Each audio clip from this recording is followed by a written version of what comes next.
Hello Virgo, welcome. So tingnan natin kung ano yung mensahe sa'yo pagdating sa love, kabuhayan, at maging advice sa'yo. Okay, start na tayo Virgo.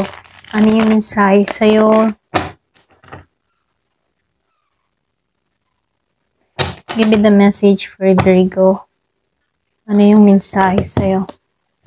Thank you nga po pala sa mga nagsusubscribe, sa mga bumabalik. Maraming pong salamat. Give me the message for Virgo. Ano yung mensahe sa'yo?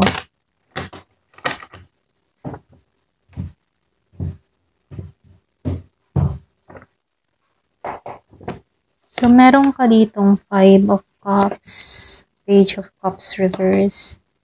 Meron ditong 6 of Cups reverse, 5 of Swords upright, and the 6 of Swords, 6 of Wands reverse. Ayan, sorry. So, meron ditong Knight of Swords reverse, 10 of Pentacles reverse, Page of Wands reverse. So, halos lahat naka-reverse. Ano nangyayari? So, dito, meron ditong the Sun. Ayan, so, okay. So, start na tayo, okay? So, dito Virgo, nakikitaan ko dito, yung iba sa inyo, may bigat pa rin sa puso mo ngayon, okay? So, lumalabas dito sa 5 of Cups, nagdadalamhati ka, may mga nawala sa'yo, may mga bagay na hindi mo mababalikan, pero yung mensahe sa'yo, tandaan, hindi lahat ay nawala, okay? May mga bagay pa rin natitira na karapat-dapat at pahalagahan, okay? Kasi lumabas pa rin dito yung 2 of Cups na nakatayo. So, merong nawala, pero meron pa rin nakatayo sa'yo rito, okay? So, dito sa Page of Cups, reverse, okay? May emotion or alaala na mula sa nakaraan na pilit na binabaon, yung iba sa inyo, Pero minsan bumabalik ito.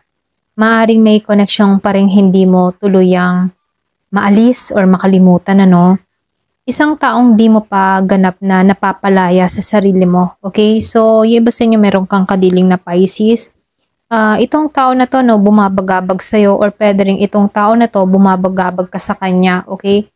So, merong question mark na what if, okay? What if kung hindi ganito yung nangyari? What if kung magkasama pa kami? So, mga ganun, So, lumalabas dito, yung iba sa inyo, meron kang past person or ex or pwede rin sabihin, no contact, okay? So, dito, lumalabas din dito, na dito sa 5 of Swords, ito yung card na may tension o hindi pagkakaunawaan sa isang tao, kung saan yung matipong kung saan pakiramdam mo ay walang nanalo, okay? So, dito, lumabas din yung 6 of Wands reverse dito. Kahit ba gusto mong ipaglaban ng iyong katwiran, tila nauwi ito sa sama ng loob or pride.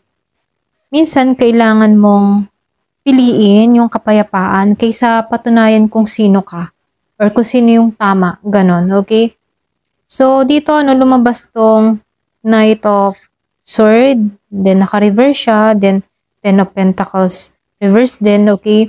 So, dito, nakikitaan ko dito na yung bang mga desisyon, okay, may mga desisyon na minadali noon na nagdulot ng instability, okay?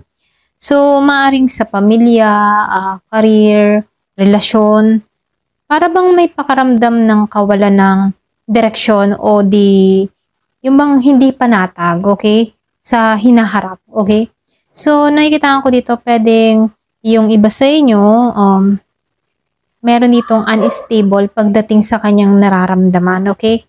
So, lumabas dito yung Page of Wands reverse and 8 of Pentacles reverse din, Parehong naka-reverse siya rito, Yung iba sa inyo, nawawalan ka ng inspirasyon or sigla, okay? Maaring dahil sa paulit-ulit na pagkabigo, parang nawawalan ka na ng gana. So, kumbaga, nawawalan ka na din ng gana magsimula muli, mga ganun, Pero, ito yung paalala sa'yo, okay? Na hindi mo kailangan maging perfecto para magsimula ulit, okay? Kasi lumabas din dito yung The Sun reverse, kumbaga ano, nakikitaan ko dito na meron kang meron ditong nagkakaroon ng madilim na pananaw, okay? Ngayon, so huwag mong hayaan na lamunin ka ng pagdududa or galit or nung nararanasan mo ngayon, ano? Maring may isang tao rin na masyadong kontrolado or very cold. Huwag mong hayaan maapektuhan ka nito, okay?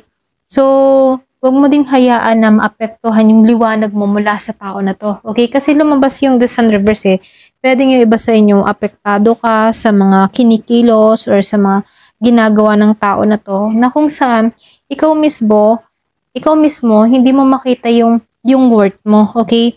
So dito tinuturuan ka dito na isang tabi muna to, okay? Pagtuunan mo ng pansin yung sarili mo dito, okay? So lumabas dito yung Four of Wands and the Three of Swords reverse, ano? So nakikitaan ko dito na may paghilom na darating, okay? Sa kabila ng sakit at mga hindi pagkakaintindihan, so lumalabas dito no na meron pa rin paghilom na mangyayari, okay? So, nakikitaan ko dito, makakahanap ka ng closure, kapayapaan, bagong pundasyon, kung saan muli mong mabubuo yung kaligayahan mo, okay? So, nakikitaan ko dito, Virgo, no? Huwag mong kalimutan na kahit ilang beses kang masaktan o mapagod, ano, may bagong simula pa rin sa'yo, okay? Ang iyong puso ay marunong gumaling, okay? Marunong gumaling, maghilom. At sa oras na iyon, na kapag dumating to, mas magiging matatag ka kaysa dati, okay? Kumbaga, mas magiging kang matatag, matapang, at matagumpay, okay? Kaysa dati, okay? So, nakikita ko dito, ito yung process na may evolve na nangyayari sa'yo, transformation. Sa mga experience nito, may paglago na magaganap sa'yo, okay? Ayan, ito lang yung mensahe sa'yo. Thank you for watching. Love and peace.